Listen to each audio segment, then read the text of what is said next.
yàlla na ko yàlla nit rek mi ngi noonu merci beaucoup loolu la ñu mën a fàttaliku Aïcha nu source a xëyee tey Aminata. Ñu door avec démarrage de l'anglais dans le préscolaire et le primaire à partir du 14 janvier. Guirassy organise un référendum dans les IF. Le ministre Guirassy a fait convoquer 649 maîtres d'anglais dans leurs différentes IF pour savoir si oui ou non ils comptent démarrer les cours le 14 janvier conformément à sa volonté. Le ministre voudrait libérer les fondateurs de recruter d'autres enseignants pour sauver son programme. Voilà mu doonoon démb nga xam ne moo yemoo woon ak journée bi nga xam ne dañu ko jagleel jigéen ñi yi jàng ci école yi xale jigéen ñi jàng ci école yi.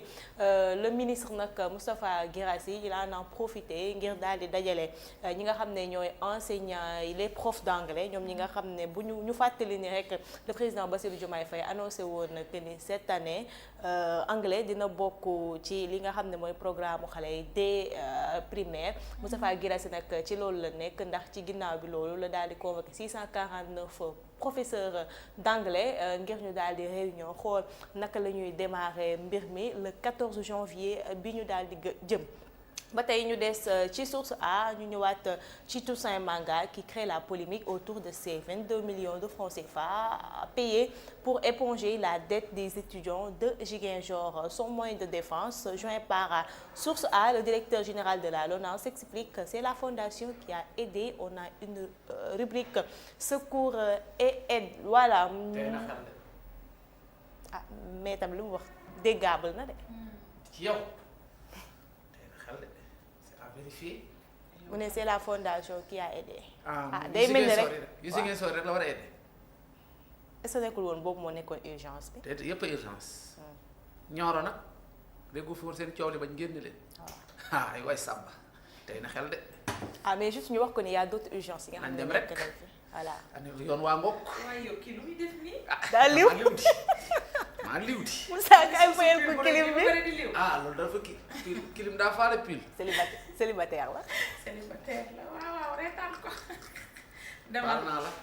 Initiateur du groupe Les Forces Spéciales, Mor Gueye parle pour la première fois de toute l'histoire. Confidence exclusive, c'est moi qui a créé le groupe WhatsApp pour le nommer Forces Spéciales, tout comme je pouvais l'appeler les Amazones ou les danseuses. Je n'avais aucune arrière-pensée en créant ce groupe. Pour preuve, il n'était même pas actif quand la police m'arrêtait. Elle m'a trouvé dans l'atelier de couture de mon frère Yaya Cissé. C'était le 22 juin 2022 en train de boire du thé. Dès notre arrestation, nous avons été conduits au commissariat de Rufisque avant d'être déposés à la sûreté urbaine sous le régime de garde à vue qui aura duré 15 jours. Une longue garde à vue qui a été marquée par des tortures, de l'intimidation, de tentatives de corruption pour qu'on change tout simplement de version.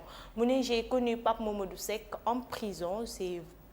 C'est vous dire que c'est un dossier monté de toutes pièces car tous les supposés membres de ce groupe ont été arrêtés dans différents endroits et certains à l'intérieur du pays. On ne se connaissait pas avant notre séjour à la sûreté urbaine.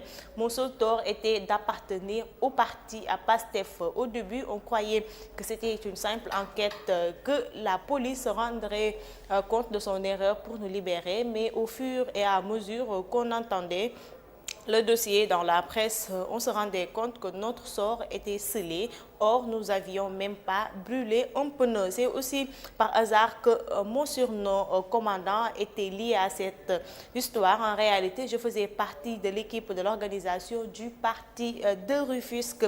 Constatant que je venais toujours à l'heure et je rentrais après tout le monde, Ousmane Diouf, professeur d'anglais de son état, m'a donné ce nom en disant que j'opère comme un commandant. Voilà, Pape Mor Seck la moom il est revenu ci li nga xam ne moom la dundu di fàttali ne moom moo créé woon groupe bi tuddoon force spéciale moo taxoon ñu jàpp ko ndax dañ ne woon ci groupe boobu la ñu doon réunion wee ak di commandité naka la ñuy def pour taal réew mi nettali na au moment bi ñu koy jàpp muy c'était le 22 juin 2022 ñu fekkoon ko ci ab atelier tailleur rakam muy naan ataaya ci noonu la ñu ko daal di jàppee yóbbu ko garde à vue 15 jours ci noonu la xamee Pape Mamadou Seck mi ñuy wax moom tamit ci mbir mi la bokk nettali na aussi li nga xam ne moom la daal di jotu dund ci foofu li mu wax daal loolu moo yàq li nga xam ne mooy àddunaam ndax yaayam fa la jaaree traumatisé wu ba faaw amoon na jabar am famille waaye ba ñu ko daal di jàppee la jabar ji génn kër gi ci noonee la famille daal di tas loolu la daal di wax tey ci une source a Aïcha Moussa ñu jàll ci beneen journal. L'Observateur la ci xëtam bu njëkk moom ñëwaat na ci mbiru Abdoulaye Daouda Diallo, le silence intrigant de l'homme qui aspirait à devenir le dauphin de Macky Sall, stratégie pour un retour orchestré ou volonté de se protéger face aux menaces du nouveau régime. Voilà, moom depuis qu'il est parti de la tête de HCCT moom Abdoulaye Daouda Diallo ba tey kenn déggatu ko te njortoon nañ ne moom moo waroon a nekk le numéro 2 du parti de Macky Sall waaye depuis il est dans son coin kenn déggu ko. Dépendance in utero, enquête inédite sur les bébés accros à la drogue, de ces troubles du développement mental, autisme, les drames des nourrissons qui débutent leur vie en soins intensifs, récits bouleversants des mères brisées et d'espoir fragilisés. Je me sens coupable. Ou quand l'héroïne traverse le placenta. Mooy ñi ëmb di ba pare di consommer drogue. di drogué wu lu dal seen doom yi ñoom ñoo leen ko def.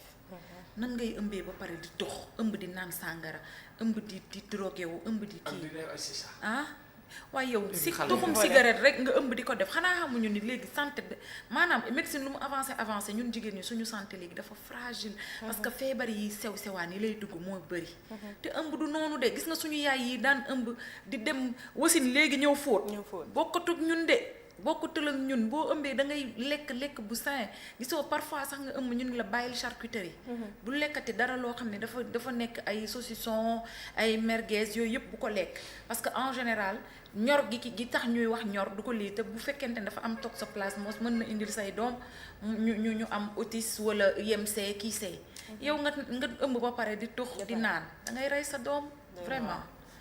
Stabilité sociale, révolte des Jakartaman, les impacts négatifs sur le régime Diomaye Sonko, l'entretien avec Ansoumana Badji, président de l'Union nationale des mototaxis. xaritu Diomaye xaritu Sonko. seen xarit wala waxuma dara. ñooy xarit Sonko. ay ca Moussa ñu dem si beneen. Vox Populi moom it ci xëtam gu njëkk ñëw na ci conflit bi nga xam ne wax ki démb ak Omar ñu ngi ko doon waxtaanee fii muy xeex ba amoon foofii ca Junto ba juróon ci ay nit yi nga xam ne blessé woon nañ ci ñi ko defoon daal di daw ñu jàpp seen papa après horreur boobu amaan na beneen un meurtre survient à Amdallah Lomène Abouba, berger de 22 ans, tué à coups de fossiles par un cultivateur dimanche dans le village de Junto. Les deux frères Babacar et Cheikh Ngak avaient été mutilés à coups de coupe-coupe par deux bergers. Les populations locales demandent l'intervention des autorités pour que cela ne dégénère en représailles. sàmmkat yi ak cultivateurs yi. Guinée ay jaasi rek.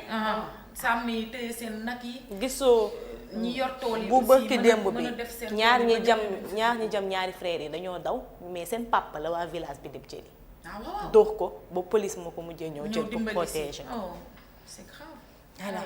Révolte des Jakartaman, division chez les conducteurs de deux roues, la guerre de positionnement entre associations de conducteurs de tchak-tchak face à l'État. Voilà, tout comme ni ko yeneen journaux yi defee rek ak coow li yaakaar naa si kanam dinañ ci ñëw ci nu mu gën a yaatoo. Promotion de l'éducation des filles au Sénégal et dans le monde, porte étendard la première dame en première ligne. Marie-Khone Faye s'engage à porter le plaidoyer pour l'accès et le maintien de toutes les filles à l'école, 3 consacrés par la Constitution. Voilà, moo nekkoon cérémonie ba amoon démb première dame moom mi ngi plaider à ce que képp kuy xale bu jigéen ñu bàyyi la nga jàng ñu éviter li nga xam ne mooy les mariages précoces ak xale yi nga xam ne ñoom la ñuy jël ci mbedd bi di leen utiliser di leen jaayloo voilà.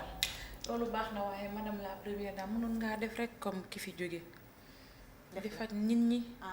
di faj soxla yi waaw mbaay mais soo spécifique nga kii rek nga ne xale yu jigéen yi kii maanaam da ngay tëj sa bopp mënoon na gën a waam day limité mënoon na gën a ubbeeku ça veut dire ku am ay problème ku am ay problème ñëw comme ni kee daan def di faj nit ñi di participer si jàkka yeeg jumaa yi xam nga ñu ngi faj de waa parti bi demal yow. Affaire de la manif Tatou Nene avortée des femmes du 31 décembre 2024, le procureur active la brigade des mœurs qui démarre les auditions ce 14 janvier. Plaintement Makhtar Gueye bi am def na nañu effet. bàyyi sama jigéen ñi nag.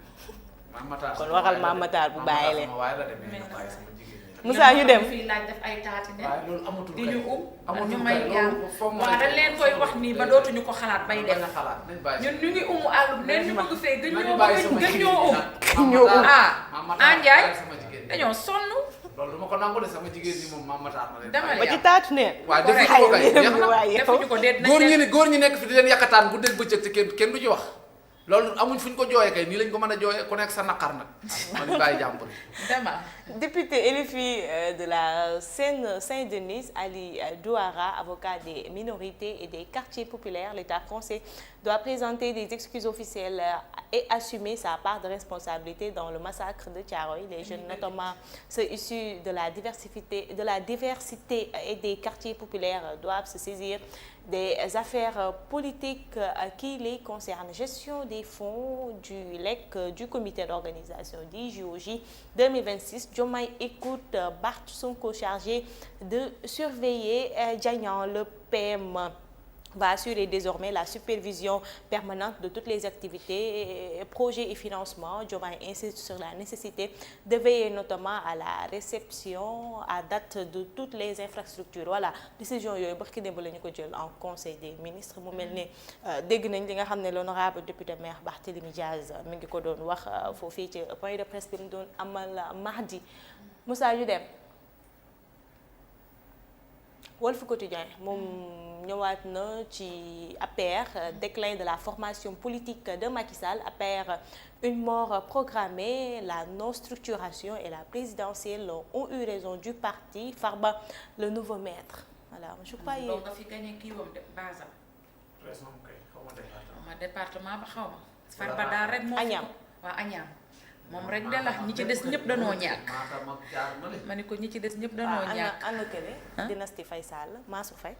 Mansour Faye ñu dóor ko ba muy bëgg a dee foofu ca Ndar. Yàlla baax na.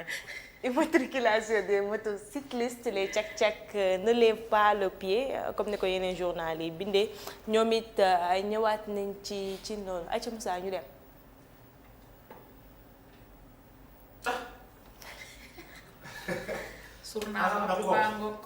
Yor à sa une revient. Activiste bi la def à la une. kay. Reug Bodian. yaa ngi tooñ de. ma ne ñëwee ma ko.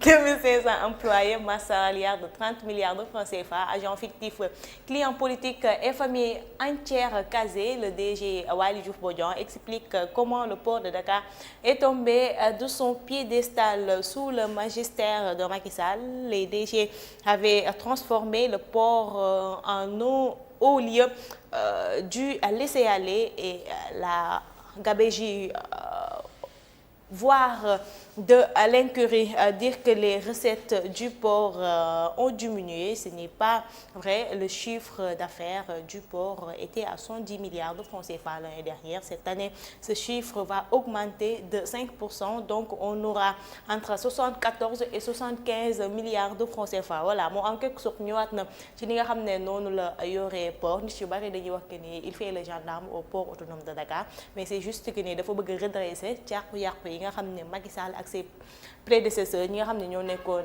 DG port loolu la ñu fi daal di bàyyi woon. Moussa ñu dem si beneen. waxul dëgg de. On termine par le sport avec Tribune Sport, beach soccer en préparation aux Émirats arabes. Le Sénégal a bouclé sa tournée à Dubaï sans faute. Voilà, Everton, Gana Gueye et Iliman Ndiaye ne seront plus entraînés par Saint-Ditch. Merci beaucoup. Moussa jeex na. jeex na ay ci ana photo bi yokk si Diop nag bàyyi li ngay def. Moussa mu ñëwee ba tey indiwul sama photo. indil sa photo bi Moussa damay grève de. Moussa sama doom ji kafuma ci réewu ma ci defal ko lim bëgg ah. Semaine prochaine lundi ah moo gën de sinon rek man ak yow dinañ am problème. Merci beaucoup Néné Tuuti, on te retrouve léegi. D'accord. À tout de suite pour la deuxième et dernière partie.